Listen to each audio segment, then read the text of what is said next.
All right, guys. Happy Tuesday. Very happy to have Jason Foster as my guest today on the Ravit Show. Jason is the founder and CEO at Cynozure, a data and analytics strategy company with a mission to create a better future for all through the open and positive use of data. And I'm sure you might very well know Jason through his book that is Data Means Business. He's This is one masterpiece, I must say. I read it like a few months back, and Jason was kind enough to offer us one giveaway and one print giveaway. So what you guys need to do to enter the raffle, we'll be announcing the winners. You just need to type in hashtag Jason in the comment section, and you will enter this raffle. And by towards the end of the show, we'll be definitely choosing the winner. So it's a very interesting raffle. So feel free to type in hashtag Jason in the comments, and you will be entering the raffle to win Data Means Business. All right, guys. Before I bring in Jason Foster, obviously a little background about him. As I mentioned, he's the co-author of Data Means Business, the go-to book that provides a clear and pragmatic guide for business leaders to help develop their mindset and strategies required to generate value from data and scale quickly. Jason is also a host at the Hub and Spoken podcast, where he covers a wide range of topics on the leadership, culture, technology, change, and strategy associated with data and analytics. Obviously, Jason was also featured in the Data IQ 100 most influential people in data in 2020 and 2021. So a lot of things that we will be talking about today. Obviously, we'll be discussing about his journey, about data strategy, data as a product, data leadership, and much more. So if you guys are excited, let us know where you're joining from, and don't forget to put a hashtag Jason to actually win this book. And trust me, it does have those golden nuggets which every person who loves data need to know. Okay, without any further ado, let's have our guest Jason Foster. Hey Jason, welcome to the Ravit Show. Hey Ravit, thanks for having me. How you doing? I am very well, thank you, and thanks Great. for offering our folks today the Data Means Business the chance to obviously win this book. It is a golden nugget by you and Barry Green. So can't wait to obviously announce the winners by towards the end of the show. But for those who are joining, again mentioning, and just a small reminder, you can put in hashtag Jason in the comments, and you will enter the raffle. All right, Jason, we'll be talking a lot around data as a product, data leadership, and data strategies. And obviously, we would love to know about your journey because you've bootstrapped a company altogether. And so we would love to know, but for our audience, why not start with your introduction? Yeah, brilliant. Well, thanks for having me to start with, Ravit, and looking forward to see who gets a copy of the book. Very exciting for somebody and for me to get that across to someone. So yeah, I'm Jason Foster. You gave a great introduction, but my spin on that is I'm the founder and chief exec at a data and analytics strategy company. We help organizations to define and deliver business-focused data strategies. I'm the host of a podcast called Hub and Spoken. Sorry, confusing my own different topics there, and where I give some of my thoughts about how to be successful with data. I interview some brilliant people from industry about their stories, about what they're doing. I also lead a members club called the CDO Hub, which is a global members club for senior data leaders, chief data officers to learn together and set the standard of what good data leadership means. And of course, I'm the co-author of the book, Data Means Business, which needs no more introduction because you've done so well for me. Fantastic. And the title of your book is pretty interesting, Data Means Business. So how do you think business gets value from data? What is your take on that? Well, I guess the whole premise of investing in data, of spending time with data, is about supporting some positive outcomes that you're trying to achieve within your organization, whether you're a commercial corporate organization, whether you're public sector, helping and supporting society and improving our world. Whether you're a not-for-profit or a charity who's looking to create a better world for people, there's an opportunity that data can really add value to the outcomes that you're trying to achieve. Equally, and conversely, I suppose, it can also have a huge detrimental impact on the organization if you don't look after it and nurture it and help do good things with it. So it's a balance, and this whole concept of data means business is both. It means it's about business. It's not about data. It's not about technology, but it also means business. You got to take it serious. No, yes, definitely, and I agree. Reading the book, I did feel that you have actually bridged that gap between data and business very well. You have actually brought it together. Why data is so important, and why actually the title says data means business. So it is very important. And moving on, obviously, I would want to know. When I was reading the book, I was very curious to know which is your favorite chapter in the book, because before you obviously answer, I know there's a very super cool chapter that I read, which was the second one, getting off the ground, and it kind of spices up things for in the book to go forward, and then you can't obviously not read the book. But which one was your favorite? Well, it's in 4 parts. I think I like the first part the most. The first part is all about it's the framing. It's the kind of reason we need to think about this differently. It's the thing that helps understand that that we've got to wrap our arms around the problem that's data and do something really positive with it. It's the one that's most about mindset and approach and the way you think about this stuff. The rest of the chapters dip a little bit more into, the whole book's a little bit kind of about how to think and behaviors and culture, rather than a real sort of like how-to guide. But there is some more how-to in sort of part 2, 3, and 4. But yeah, part 1 I really like, and there's some really good sections in there about why it's important to think differently, why the world has changed, and therefore we have to come at this data thing slightly differently than we have for the last sort of 20, 30, 40 years. Yes, amazing. So these are interesting points, Jason. Thanks for those. Just checking in with the folks who have joined us. Christine is joining us from Chicago. Hi, Christine. Scott Taylor is here. He says, "Is it related to Jason?" It's my cousin, Scott. He's my cousin. We have a few more folks. Aditi is here, and yes, folks are actually typing Jason to enter the raffle. We already have, I guess, a few folks, so don't miss this opportunity to learn more about Jason's book, and you might win a print copy. So go ahead and do that. All right, Jason, obviously moving a bit into the leadership side, because today's agenda is obviously to cover the leadership side of the data as well. So what, according to you, are the top skills of a data leader, or what actually they are carrying? Yeah, data leadership is an interesting topic. It's quite broad, but the idea that someone has responsibility for shaping the strategy for how an organization can really add value to their organization through the application of data is really exciting. I think nearly every organization needs someone who takes that responsibility. Now, that could be a chief data officer, but it equally could be a head of data or a head of analytics or a VP of data science. Whatever the title, what's important is that they help the organization to figure out where the opportunity is and what capabilities they need in order to deliver on that opportunity. And that person, therefore, it's a business role. It's a business leadership role. It's not a technology role. It's not a data role. It's a business leadership role that's responsible for assuring that the data is in a state that can be used, and that data is used for organizational gain, for business benefit, for really positive outcomes to the organization. That's what the data leadership's all about.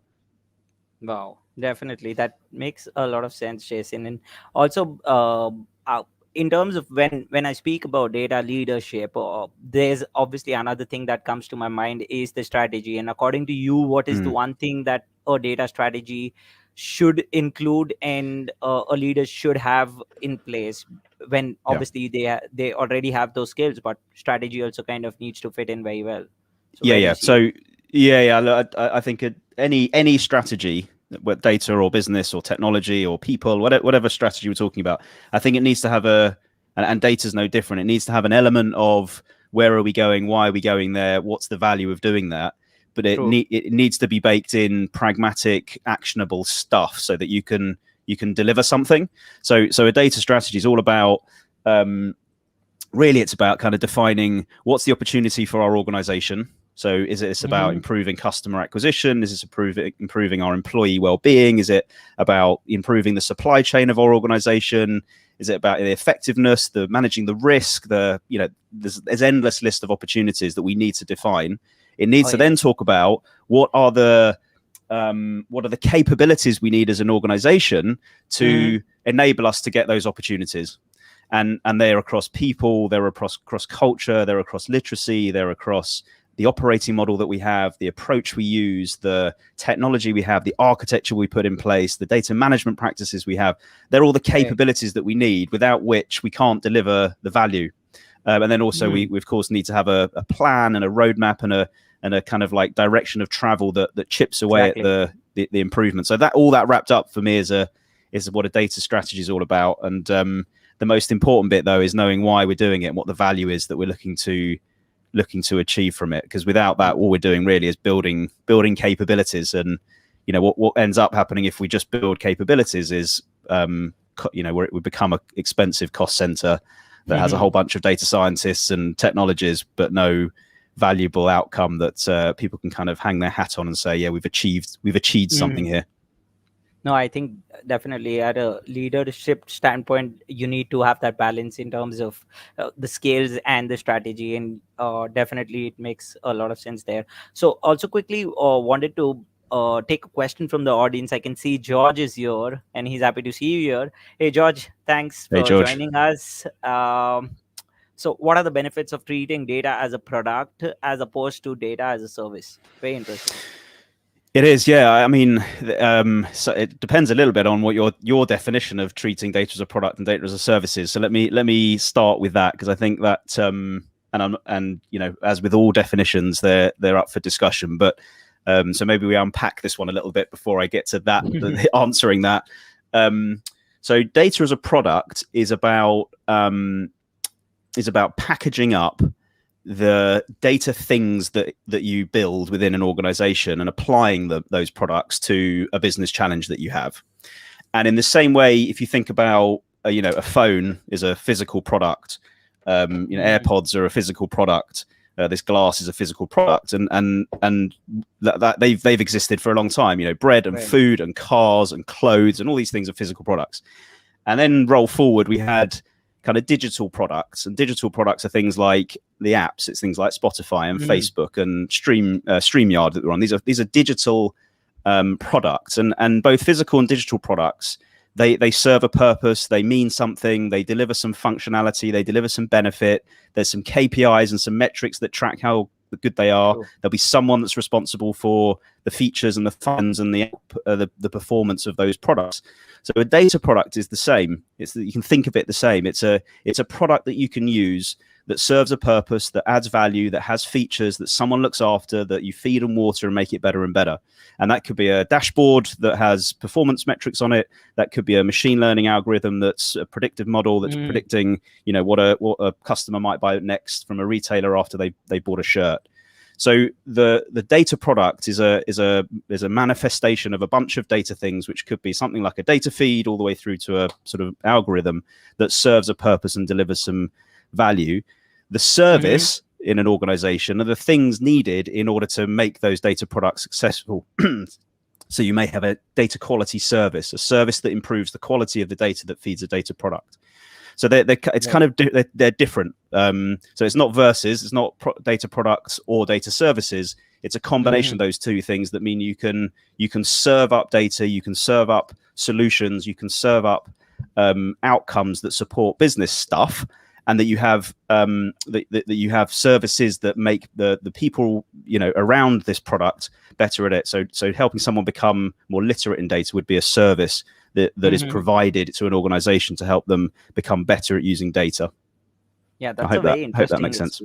Yeah, very interesting explanation. And where I see it is obviously a data product is equivalent to data service. We won't obviously differentiate them, but it's like a good combination which can go Yes. hand in hand. So Yeah, it does exactly. make Yeah, awesome. exactly. And I mean the benefit of doing that over treating data as solutions in the old way, if you like, is that when you treat data as a product itself, you sort of care about it. It becomes a stated, like in a retailer, you'd have a SKU that defines a physical product that you're selling. Yeah. It becomes an asset within an organization that someone owns. This where the role data product manager comes in. It's someone is responsible for ensuring the use of that data product. If it's not used, let's ditch it. Let's not continue to support it and make it better. Let's drop it if it's not used, or let's make it better, or let's enhance it, or let's make improvements to it. Let's keep tracking it and make sure that it's delivering value. So the kind of concept of it being a product means that we treat it like we would like a company would treat any product that they ever have. Very interesting, Jason. Thanks for those. Nice question, George. Bought a lot of things, and we have two follow-up questions. Would love to take both of them because both are related to each other. Uh, let's take one from the YouTube from Ravina Ostwal. She's asking, "Hey, would love to know how can it help small business owners?" Interesting. Well, yeah, I mean I suppose it's a concept, right? It's a concept and a way of treating the products that you have, the data product or the solutions that you have and that you build. So, depending on the objectives of a small business or of any business, you would build and shape different sets of data products. So, my business, for example, we have a bunch of data products that help me better understand the performance of my marketing efforts. I have a bunch of data products that help me understand the quality of work and the outputs that the consulting team are delivering. I have metrics that are helping me track engagement with with the communities that I run. So those data products for a relative small or medium business are as important as they are for a large corporate. So I don't see any difference for a small business. I think you just have to be a bit more laser focused with the products that you build when budgets are very finite. Yeah, I think yes, definitely. I agree 100%, Jason. Thanks for that question, Ravina. And yes, this was very interesting question. Oh, a good follow-up question from Scott. Does the word product confuse business leadership when you say data product? I love Scott for that question, and I love Scott generally. But I think and he is right about being careful with language. This is really important. And I think as long as you're clear with what you mean by the words you use, it tends not to confuse. I haven't had that problem, Scott. We haven't seen that problem. In fact, it helps to, when you give it in context of physical products and digital products, it helps to explain what we mean by all these things that are being built. I actually find dashboards and algorithms, they find more confusing than data product. We can package everything as a data product, and it just puts everything in through the same lens. So then we can talk about what products we have, and those products being different shape and size and nature and deliver different value. So actually we find it really helpful rather than confusing. Wow. That's a great explanation, Jason. Thanks for that. Okay, before I take Manisha's question, definitely because that question is more around the data storytelling, which is obviously another important aspect of data when we talk about data. So, but before that, obviously, I wanted to ask you, what are your thoughts on new concepts like data as a product? Like, how would you define it if for our audience, just if you can simplify, Jason? Yeah, so I guess it's what I was saying there about data as a product is treating a thing, and I like to use the word thing because it's so general, and it helps, whatever you mean by that. It helps take data things and puts them together to create something of value, and the value needs to be focused on some kind of business value. So a data product could be a data feed that you share with your customer, or it could be a data feed that you share with a partner of yours. It could be a dashboard that supports insight into understanding the trading performance of a certain business unit. It could be a predictive model that helps better personalize the experience on the website for someone browsing a website. It could be a demand planning forecasting algorithm that better predicts the requirement for products in different parts of the country and allows us to better allocate where we put our staff and where we put our stock room and where we put our products. So any of those can be data products, and data as a product, it's just saying we're going to treat data in the way that I've explained in terms of putting some value on it and making sure it's improving and making sure it supports a real business benefit. Awesome. And I think that definitely answers Sharon's question here. Is it possible to provide data as a product across industries? You just mentioned about, a thing. So definitely in different industries uses different type of data. How do you see it fit into these products that can be used across industries? Totally. And if you think about, I mean, any digital product really, but if you think about something like, let's have a think. If you think about something like I don't know if people know sort of marketing attribution. So marketing attribution is all about attributing different costs, your marketing costs, to different revenue that's generated within the organization, and then making sure that you're investing your marketing money in the right place. And 5-10 years ago, organizations would build their own data product to understand the marketing attribution within their marketing department. Now someone has created that as an actual product, and you really would buy marketing attribution now.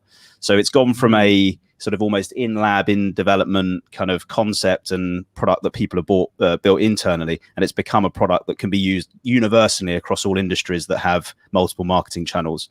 So I think anything where there's consistency between industries. So if we're looking at products, if we're looking at customers, if we're looking at people, if we're looking at optimization, any of these things can become quite general products that can be applied in lots of different industries. And actually, that's the really great thing about, data is a horizontal in organizations, and most organizations have very similar, conceptually at least, similar challenges. So you can repeat, fixing of these problems in multiple industries in very similar ways.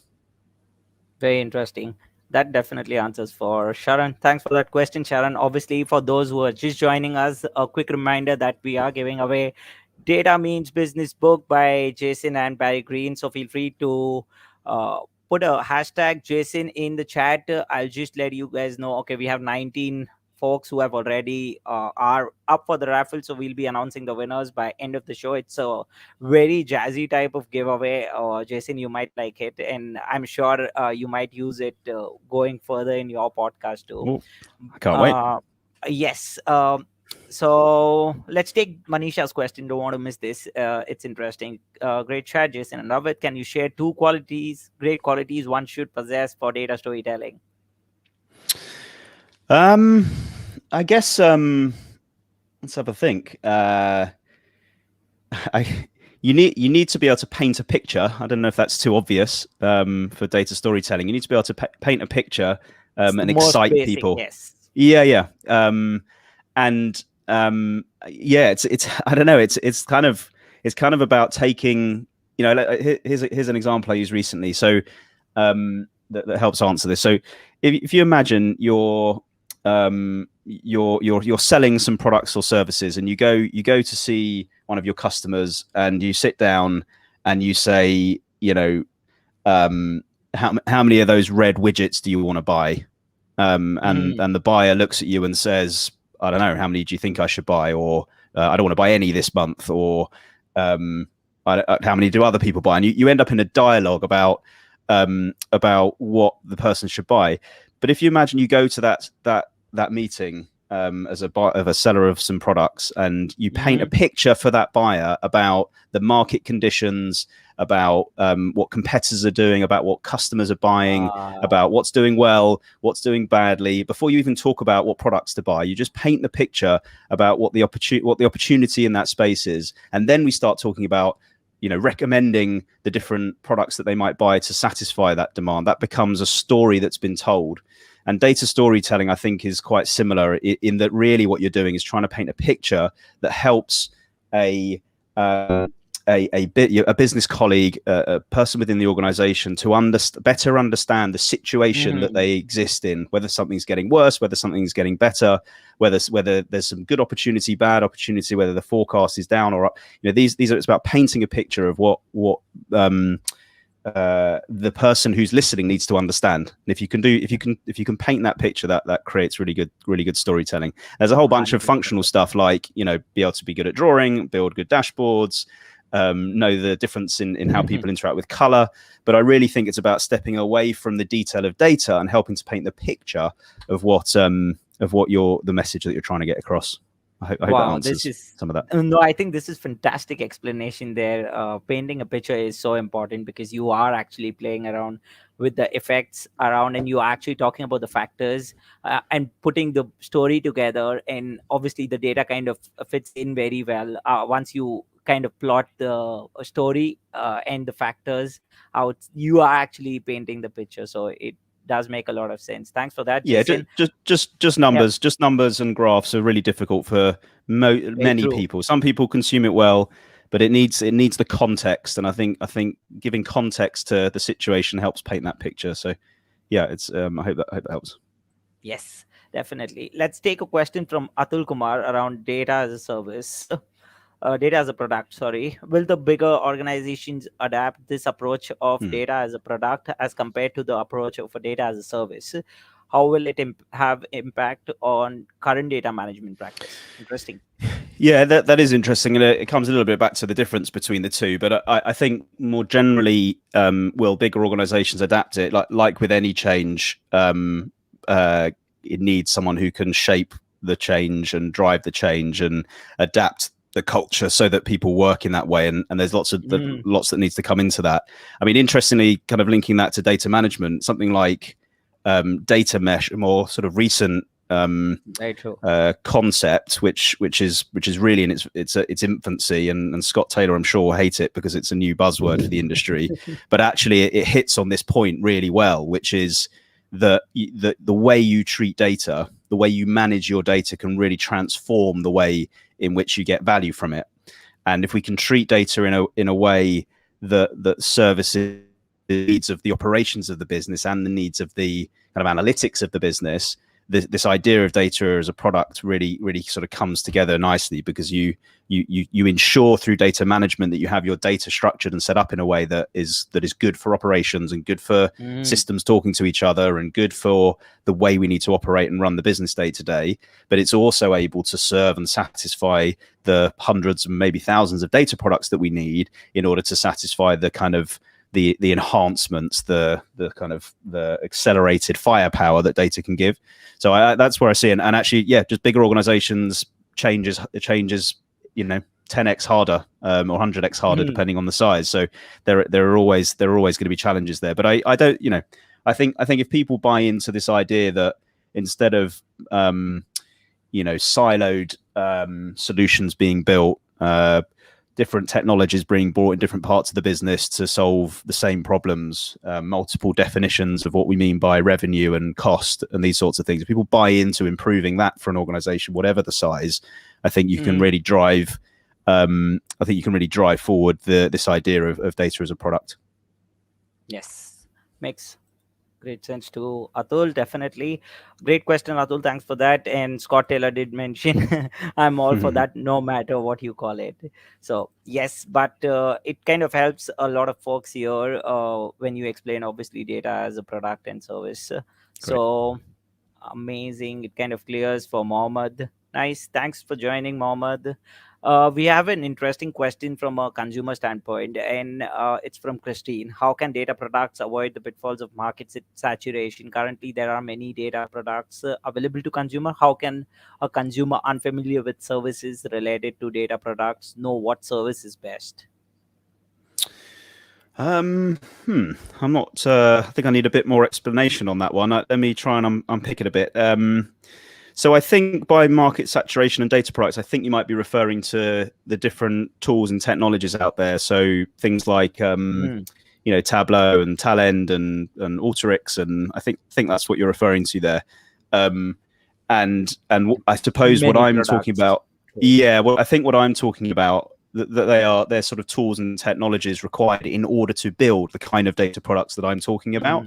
So the data products that I'm talking about are really mini applications beneficial to an individual organization to solve the specific challenges that they have.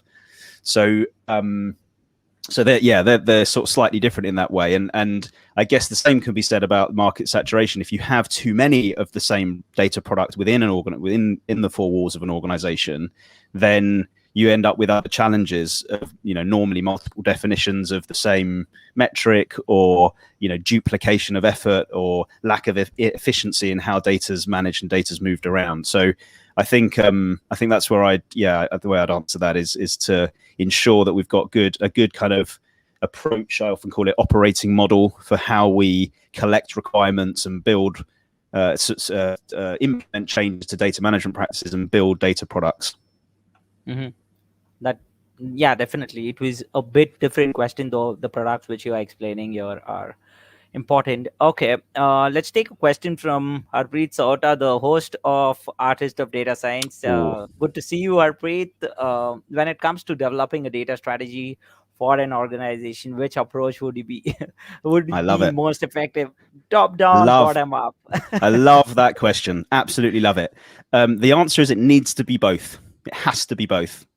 And what I mean by that is it's kind of a pincer movement, right? You've got a top down helps you shape the business reason for doing data. It helps you shape the what you align your data strategy to. It helps you say, well, these things are important to the business, therefore these things are important to what we do with data. So that's what top down tends to give you. Sometimes actually you have to get that if you by talking bottom up, but that's maybe another story. Bottom up gives you the kind of roots and branches of the organization. It's where the stuff is really happening, and it's where the challenges and the detail of the problems are really occurring. And we have to look at it both ways. We have to look at it both ways, and we have to bring those two things together. So when we help an organization shape a data strategy, we're looking for broad understanding of how data challenges are manifesting themselves within an organization. We're looking for top-down understanding of what the business strategy is and the kind of things that are important to the organization, so that we can align the kind of data strategy and the data products that we build to it. But we're talking bottom-up to understand the real challenges at a sort of almost grassroots level. But importantly, start getting the buy-in. The problem with top-down only or bottom-up only is buy-in. That's really the main problem. You can miss some things for sure, but actually the real big problem is this idea of buy-in. And if you just talk, if you just do top down, it can feel to most people like it's being done to them. If you just do bottom up, you miss the important buy-in that you need at a senior business leadership level, that really helps you to give you the resources, really the people and the money that you need in order to get things done. So data strategy needs to be top down and bottom up. And the important bit is sort of making sure it comes together in the middle somewhere. I think that was a super cool question, and I know, Jason, you've played a little safe here, but it does make sense by end of the obviously your answer, that there needs to be two approaches for a data strategy organization. They need to be in place, and they need to understand why top down or bottom up works. Yeah, I mean, I don't think that is, well, you can look at it as, it's not a safe answer. It's a effective and safe way of delivering a data strategy, though. So we have built top down, or asked to deliver top down data strategies before. We've not been given access to the leadership for a bottom up strategy. Neither works very well. That's just my experience of doing this for a whole bunch of people, a whole bunch of organizations. But yeah, it's important. Sometimes you might sort of dial up one versus the other depending on the culture of the business, but you always need to have both to make it effective. Very cool. Thanks for that explanation, Jason. It does make a lot of sense, and I'm sure there are many folks who would be actually getting the answer when we talk about top down or bottom up, because most of the leaders, obviously, they have a different approach. They might tilt towards one, but this is a super cool approach where you say both matters a lot. And okay, let's move on. Obviously, I can see a very interesting question from Brandon. Okay, let's take his question, then move on to your podcast and what you do there. So Cool. Brandon has a question. He says, "How important are designer roles in data teams? We Mm. hear about the data engineer, data scientist, and analyst personas, but not much on UI, UX design, Yeah. design thinking, etc." What are your Yeah. thoughts? Also a great question, which I love. So I think the idea behind so I think it's really important, right? So let me sort of answer the first part of that. The design, for all sorts of reasons and all sorts of angles, you give some good examples there, is really important. The reason that particularly things like UI, UX, design thinking is important, as is equally, solution and data design, data design roles, data architects, solution architects, enterprise architects who tend to design Mm-hmm. things. The reason why all those things are important, and if they're done well, the reason they're important is because they start with the end in mind. They start with the thing you're trying to achieve. They start with the outcome and work back to the data. So design thinking is all about putting yourself in the shoes of your customer's customer, and it's understanding, what's the real need, the real problem, the real challenge, and then working back to, well, what can we do to solve it? What data product can we build? What data do we need in order to build at? Right? How good is that data? And then let's go on the path of creating it. And the same with UI UX. UI UX is all about saying, what's the best way that we need to interact with this thing? And that could be a dashboard, that could be a web page, that could be an application. UX UI thinks about the experience of the person interacting with that screen and make sure that they design for that, not necessarily the other way, which is designing for the functionality it needs to serve. Because 20 years ago, the systems were designed for the functionality it needs to serve, and I'm sure people here are still using some very clunky looking screens to order purchase orders and get invoices raised and things like that. But you can flip this around and think about it with the end in mind and work back, and that's my most preferred route and the one that tends to work the best. And therefore, so design roles for me are great. They have to be hand in hand, though. This isn't about saying design role is better than doing role. This is about there's a point in time that you need each of these skills, and I think design and thinking with the end in mind is super important. Very cool. That definitely answers for Brandon. Nice question, Brandon. Thanks for that answer, Jason. Okay, let's talk about your podcast, Hub and Spoken. I was just gonna ask that question, but Harpreet actually beat me on that, which is, what's the hardest part of Ooh. being a podcast host? Oh, blimey. I don't know. I do. I love being a podcast host. I must say that it's. I quite like being the other side for a change, to be honest, Ravit, as well. This is quite nice. Wow.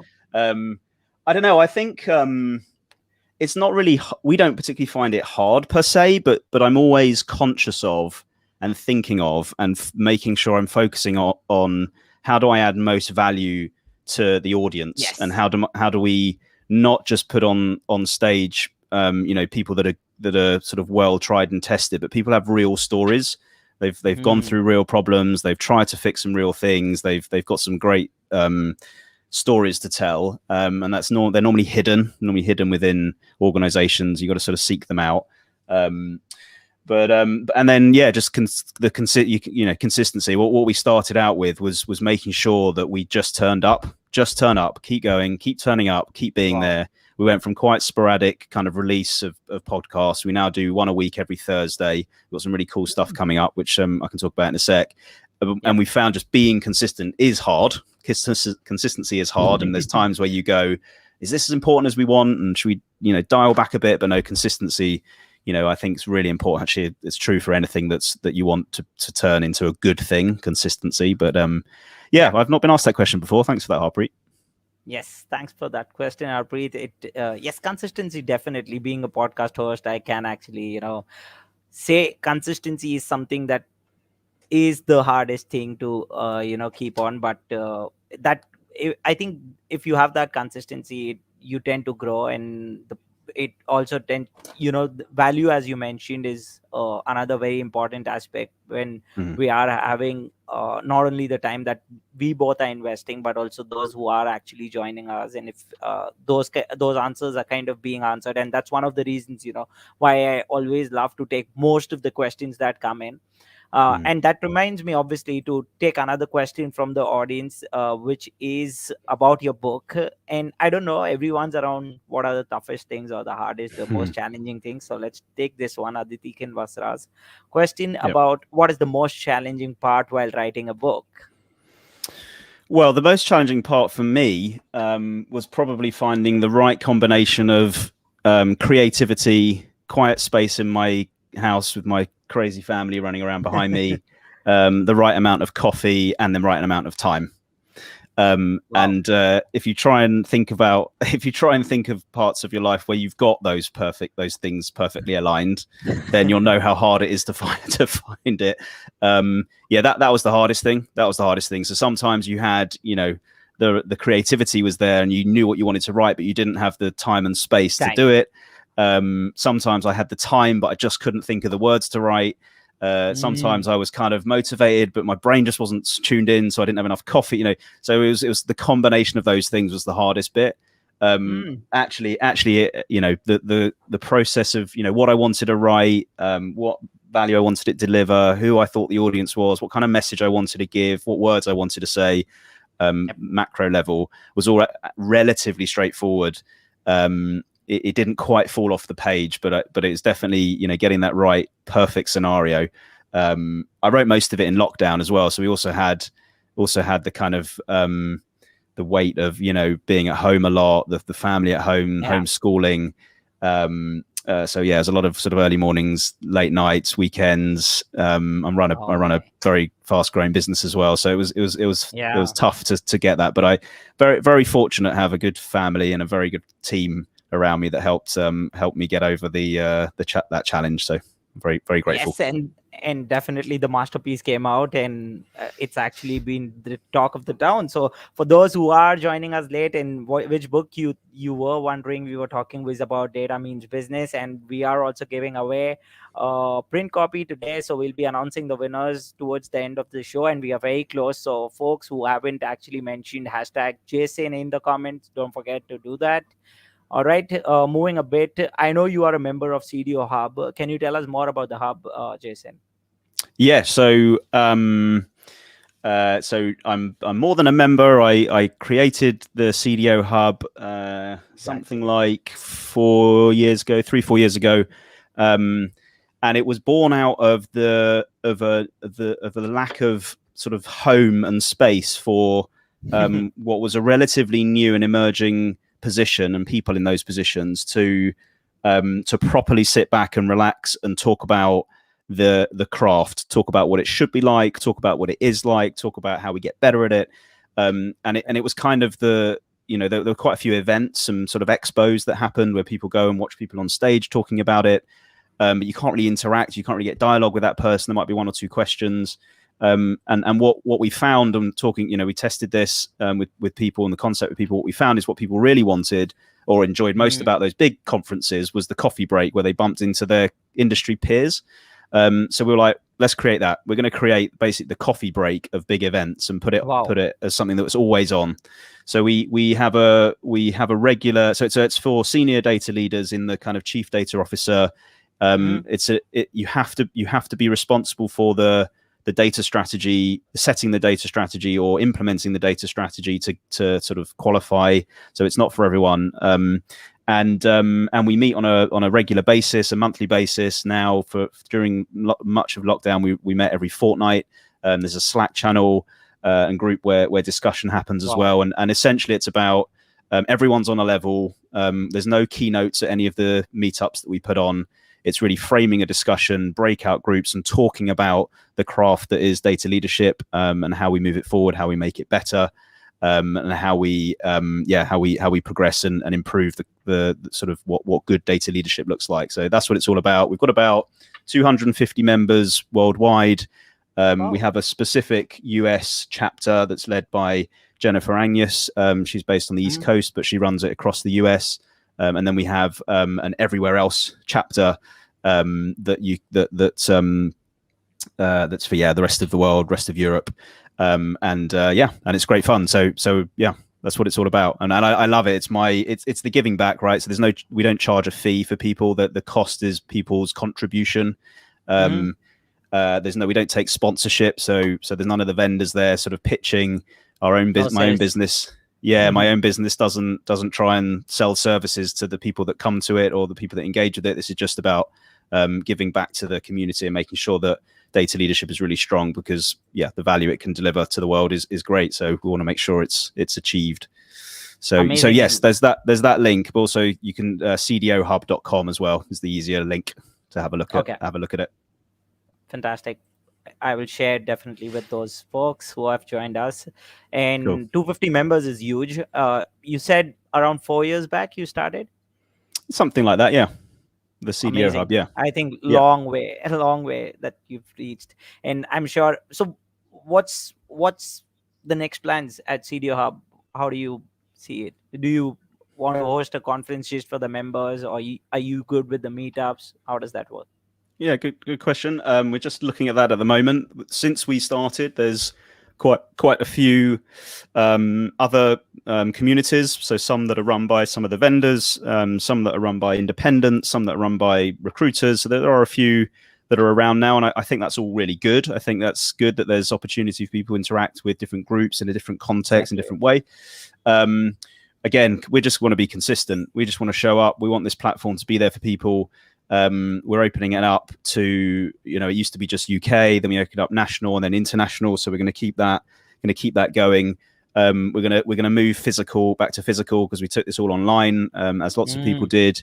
We're starting to dial up physical meetups again. First one in London. Every year we do a Christmas party for the CDO Hub. So wow. we're doing our Christmas party physical in London in December. We're considering a bigger what I call unconference, which is a conference that is completely the opposite of how they normally work. It's all attendee driven agenda. So we only talk about the things that are important to people, not what we think is important to people. That we may do that as well. And just drive interaction, drive engagement, make sure it's supporting people's personal and professional development. I think it's a fantastic way to give it back to the community, and definitely a lot of value in, I think, with the best leaders around the data strategy or the data leaders across the world. There's so much value that maybe these meetups might create, and after obviously once the knowledge is being poured out, it goes a long way. And thanks for that answer, Jason, about CDO and what CDO Hub would be doing in the future.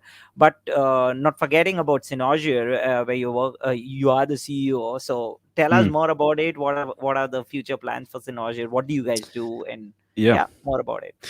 Yeah, brilliant. So I suppose my day job, if you like, is running. Apart from all these other things I've talked about, is ensuring that we deliver the best service we possibly can through Cynozure.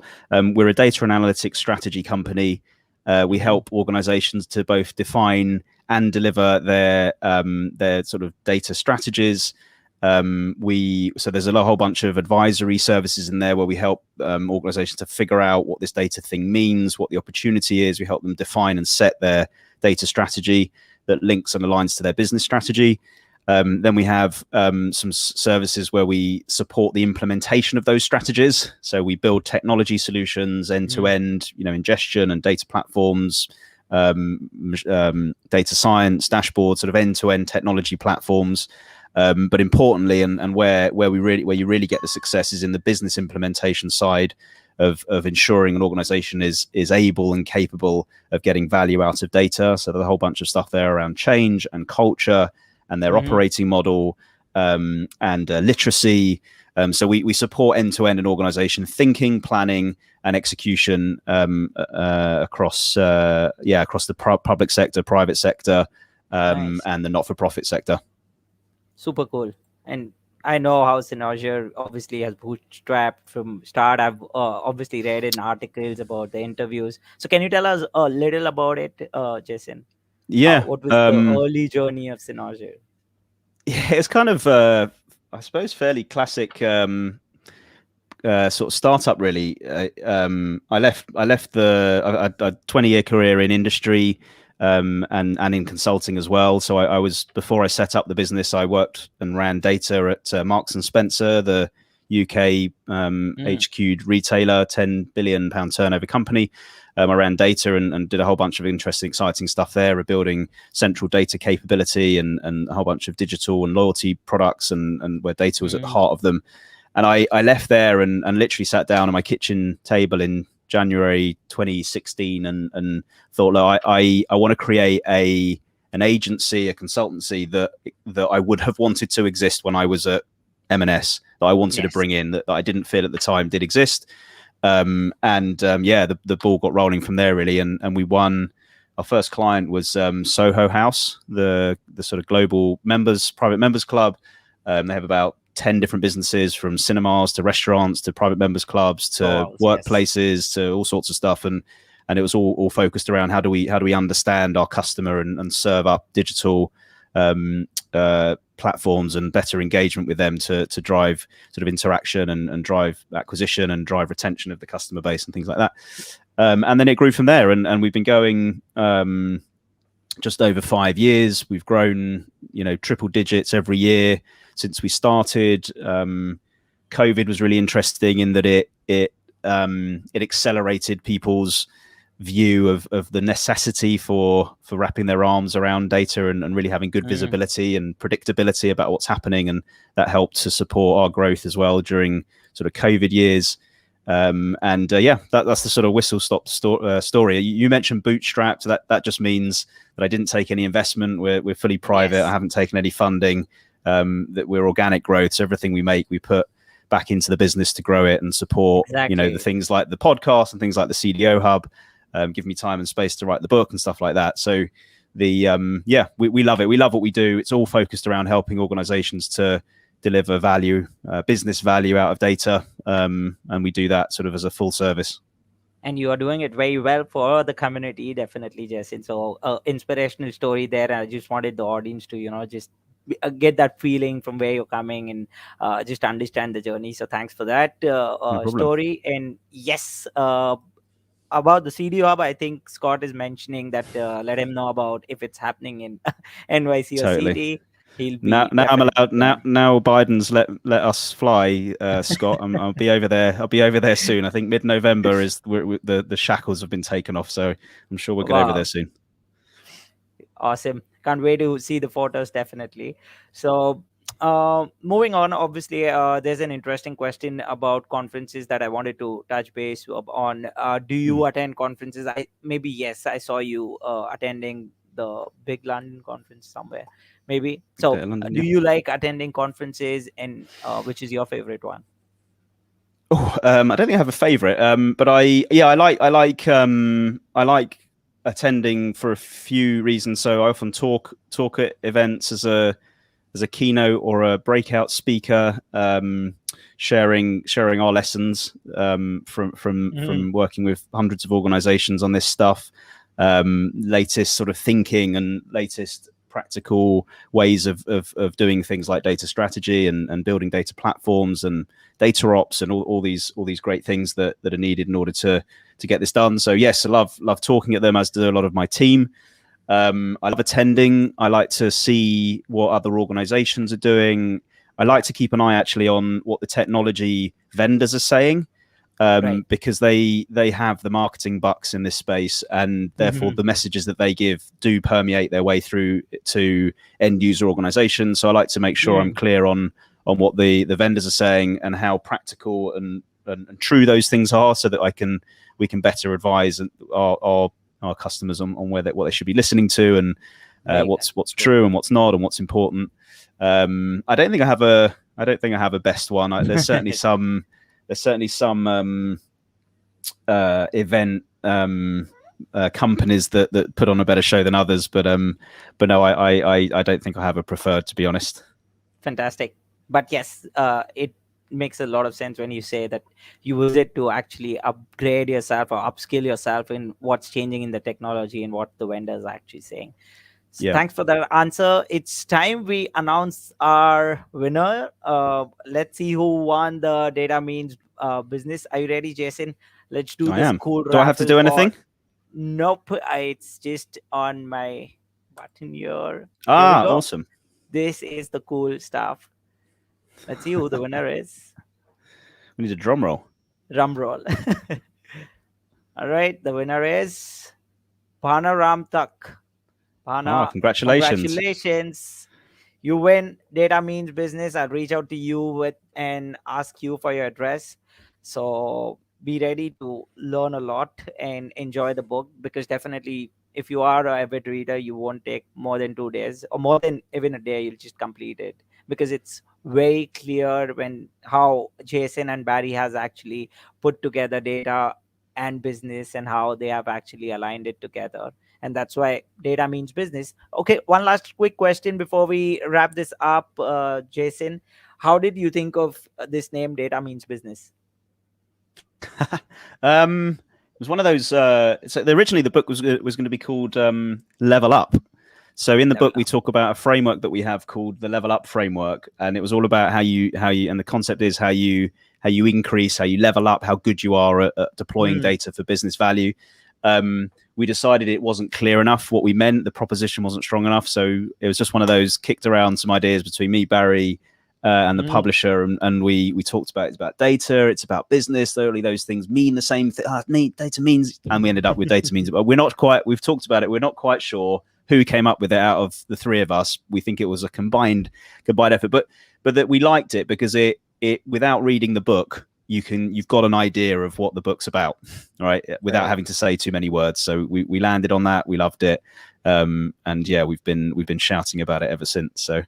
Yes, definitely. For those And I who, must say, it came out. Sorry, one other thing, Ravit, I did need to say, yeah, it came sure. out on audio book 2 weeks ago, so you Wow. can get it on any of the. I think there's something like 60 different audio platforms you can download it from. Audible being the kind of the big boy here, so that's the one where most people are getting it from. But so you can listen to me and Barry. We recorded it Amazing. ourselves, so you can listen to us narrating the book if that's better for you than reading. Amazing. Did you actually go dubbing and all of those things? How much time did that take, Yeah, Jason? we recorded. Secrets of the Profession. It took I don't know 3 days between us Wow, that's to fantastic. record. Yeah. Amazing. Congratulations on that as well. Thank you. So this was it, Jason. Just a last question for our audience. If they want to reach out to you, if they have questions around data as a product or about data leadership, where can they reach out to you? Yep. Get me on LinkedIn, obviously. So Jason Foster. I'm on Twitter as at Mr. Jason B Foster. Or you can find Cynozure, Hub and Spoken, or CDO Hub on both those platforms as well. Awesome, Jason. Can't wait to obviously have that 2.0 version when we have some more developments happening in Synology, CDO, your podcast, and Love we'll to. definitely chat more about different things. But thank you very much for your time. It was a pleasure chatting with Thanks you. for having Thanks, me. Jason. Really Take care. appreciate it. Thanks, Have a Ravit, and nice thanks day. to everyone. Yeah. Cheers. Okay.